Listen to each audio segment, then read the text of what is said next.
நம்ம வீட்டில் தினமும் சாப்பிட்ற காய்கறிகள் உடம்புக்கு மருந்து மாதிரி வேலை பண்ணுதுன்னு தெரிஞ்சால் நீங்கள் இனிமேல் அதை வேறு மாதிரி பார்ப்பீங்க. டாக்டர்கிட்ட போகாமலேயே சில பிரச்சனைகளை நாமே கண்ட்ரோல் பண்ண முடியும்.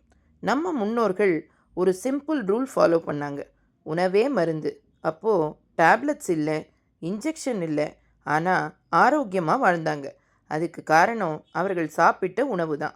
கத்திரிக்காய் கொலஸ்ட்ராலை குறைக்க உதவுது. உங்கள் ஹார்ட்டை ஹெல்த்தாக காப்பாற்றும். பீட்ரூட் ரத்தத்தை சுத்தமாக்கி பாடிக்கு ஃப்ரெஷ் எனர்ஜி கொடுக்கும். முருங்கைக்காய் ரத்தத்தை அதிகரிக்கிறது, பெண்களுக்கு ரொம்ப முக்கியம். காலிஃப்ளவர் பிரெயினுக்கு பூஸ்ட், கான்சன்ட்ரேஷன் இம்ப்ரூவ் ஆகும்.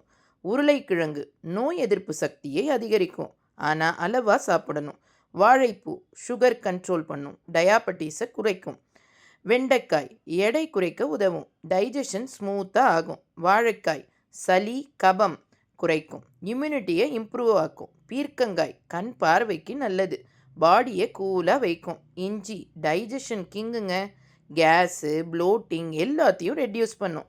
கொத்தவரங்காய் பிளட் சுகரை கண்ட்ரோல் பண்ணும், ரெகுலராக சாப்பிட்டா நல்ல ரிசல்ட். பாகற்காய் டயாபட்டீஸை நேச்சுரல் மெடிசன் மாதிரி.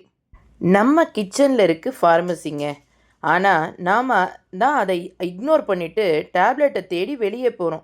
இனிமேல் நினைவில் வைங்க, உணவே மருந்து, மருந்தே உணவு. சரியான உணவு தான் நம்ம உடம்புக்கு ரியல் ப்ரொடெக்ஷன்.